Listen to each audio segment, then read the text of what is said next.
नारद जी ने भी सूत्र बनाया, गुण रहितम कामना रहितम प्रतिक्षणम वर्धमानम। कामना रहित हो उसको प्रेम कहते हैं। न सा कामय माना, 7वां सूत्र। इसमें भी यही कहा, कामना नहीं करना है भगवान से। सबसे बढ़िया आपको ले चले हम नरसिंह भगवान के पास। प्रहलाद और नरसिंह का संवाद। प्रहलाद से नरसिंह भगवान ने कहा हिरण्यकशिपु को मारने के बाद कि वरम वृणीष्वाभिमतम, बेटा वर मांगो। 7वें स्कंद के 9वें अध्याय का 52वां श्लोक। प्रहलाद ने कहा है क्या कह रहे हैं, वर मांगो? कुछ गड़बड़ हो गया है क्या? ओ गुस्से में है ना, इस समय मारा है हमारे बाप को, तो गुस्से में बुद्धि नॉर्मल नहीं रहती।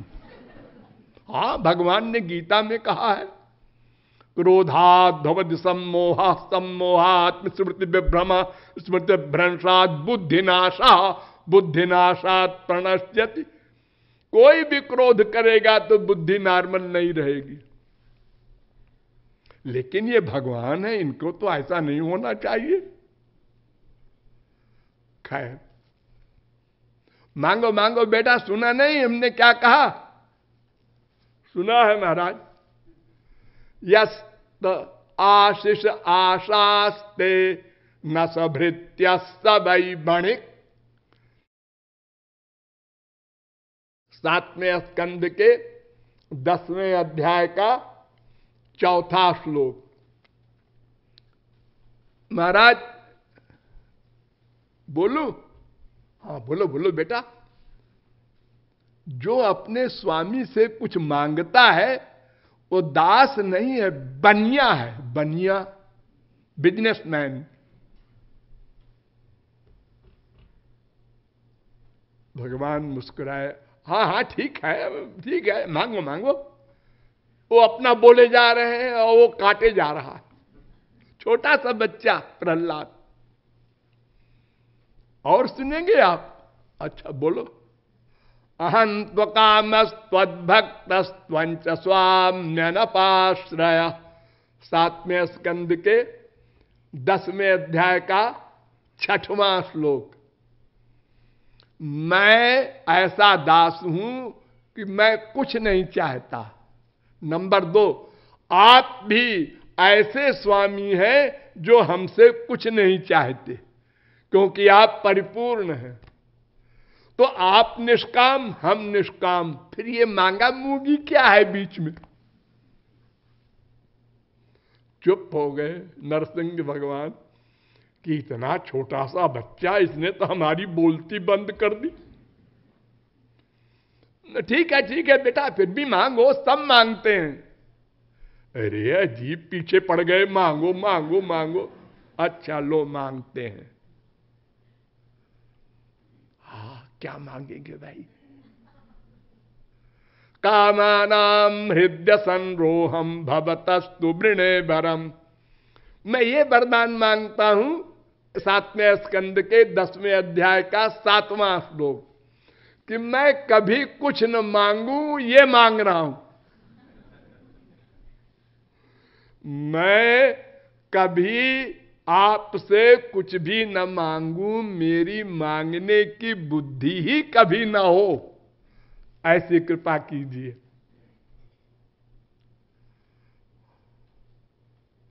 फिर चुप हो गए नरसिंह भगवान। और बोलू? बोलो बोलो। इंद्रियाणि मन प्राण आत्मा धर्मो धृतिर्मति ह्रीः श्रीः तेजा स्मृति सत्यम जस्य नश्यन्ति जन्मना। 7वें स्कंद के 10वें अध्याय का 8वां श्लोक। कामना पैदा होती है जब, तो इतनी चीजें नष्ट हो जाती हैं।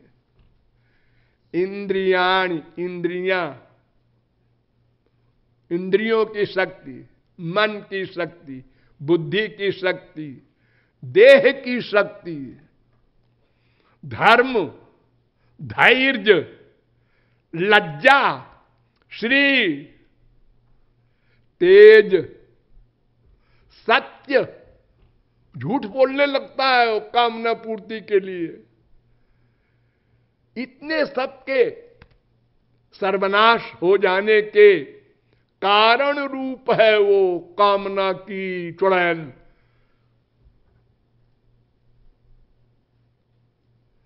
और बोलूं, नरसिंह भगवान ने सिर हिलाया। हाँ बोलो बोलो, खूब बोल ले जितनी तेरी इच्छा हो। विमुंचति यदा कामान मानवो मनसि स्थितान तर्हेव पुंडरीकाक्षो भगवत्वाय कल्पते। 7वें स्कंद के 10वें अध्याय का 9वां श्लोक। अगर कोई सब कामनाएं छोड़ दे तो महाराज वो आपके समान हो जाए, भगवान के समान हो जाए। ये कामने ने तो सर्वनाश किया हमारा अनादिकाल से अब तक। अरे वेद कहता है यदा सर्वे प्रमुच्यन्ते कामाजे हृदय श्रुता अथ मर्त्यो मृतो भवत्यत्र ब्रह्म समश्नुते। अगर सब कामनाएं छूट जाए तो वो ब्रह्म के समान हो जाए और आनंदमय हो जाए, कुछ करना धरना नहीं पड़े। गीता कहती है विहाय कामान यस्तर्वान पुमांश्चरति निष्प्रिय निर्ममो निरहंकार सशांतिमधिगच्छति। सब कामनाएं छोड़ दो, शांति मिल जाए सदा को। दूसरे अध्याय का 71वां श्लोक। और वो वेद मंत्र कठोपनिषद का है, दूसरे अध्याय का तीसरी बल्ली का 14वां मंत्र। और ये साठ्यायनी उपनिषद में भी ये मंत्र है, 25वां मंत्र। तो कामना छोड़कर भक्ति करना, ये सूत जी ने शौनकादिक परमहंसों को बताया। और आगे चलिए, अब सुखदेव से प्रश्न कर रहे हैं परीक्षित। यत् श्रोतव्यमथो जप्यम यत् कर्तव्यम निर्भि प्रभो स्मर्तव्यम भजनीयम वा ब्रूहि यद्वा विपर्जयम। पहले स्कंद के 19वें अध्याय का 38वां श्लोक। महाराज श्रेय क्या है, क्या करें हम कि जल्दी से आनंद मिल जाए, भगवान मिल जाए। 7 दिन जिंदा रहूंगा मैं, जल्दी का वाला उपाय बताइए। सुखदेव ने कहा ध्यान दो, तस्मात् भारत सर्वात्मा भगवान ईश्वरो हरि श्रोतव्य कीर्तितव्य स्मर्तव्य चेच्छता भयम। दूसरे स्कंद के पहले अध्याय का 5वां श्लोक। परीक्षित से कह रहे हैं सुखदेव 3 काम करो, महापुरुषों का प्रवचन सुनो, भगवान की लीला कथा आदि सुनो, और कीर्तन करो, और भगवान का स्मरण करो प्रमुख रूप से। ये 3 भक्ति। नह्यतोन्य शिव पंथा विशता संस्कृता वासुदेवे भगवती भक्ति योगो यतो भवेत। इसके अलावा कोई मार्ग नहीं कल्याण का कि श्री कृष्ण की भक्ति करो। दूसरे स्कंद के दूसरे अध्याय का 33वां श्लोक। भगवान ब्रह्म कार्ष्णेन त्र्यन्वीक्ष मनीषया तदध्यवस्यत् कूटस्थो रतिरात्मन यथा भवेत। ब्रह्मा कह रहा है, ध्यान दो, ब्रह्मा मैंने 3 बार वेदों को मथा है, 3 बार, और एक निश्चय किया है, एक निचोड़ निकाला है, कंक्लूजन। श्री कृष्ण की भक्ति ही एकमात्र कल्याण का मार्ग है।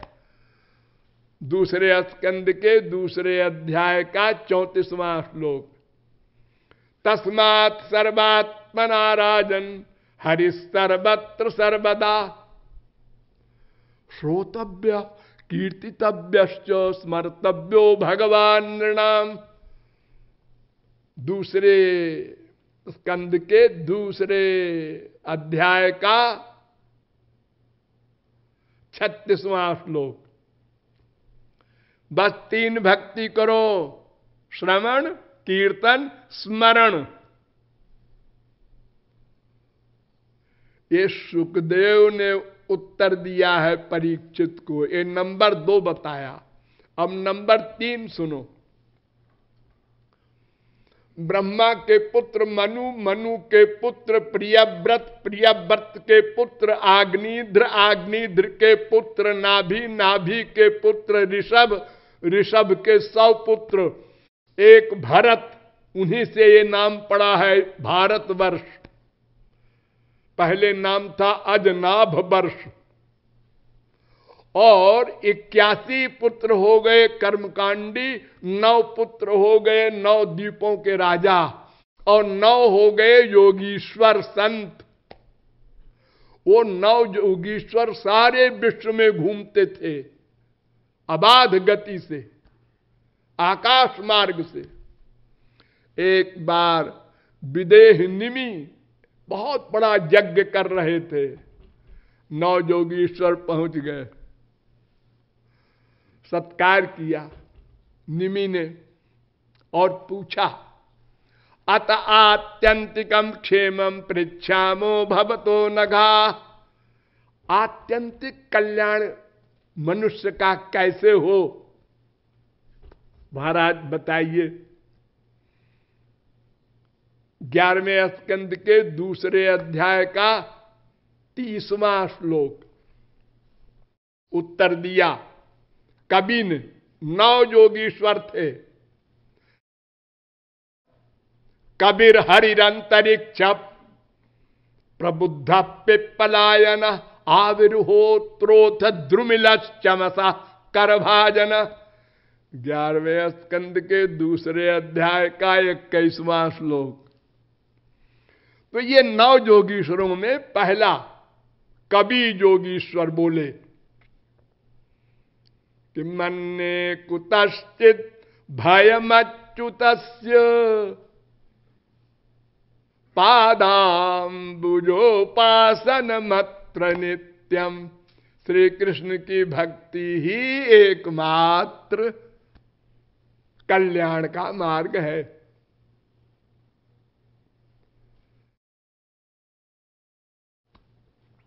और ऐसा है एक कल्याण का मार्ग कि धावन निमील्यवा नेत्रे न स्खले न पते दिय।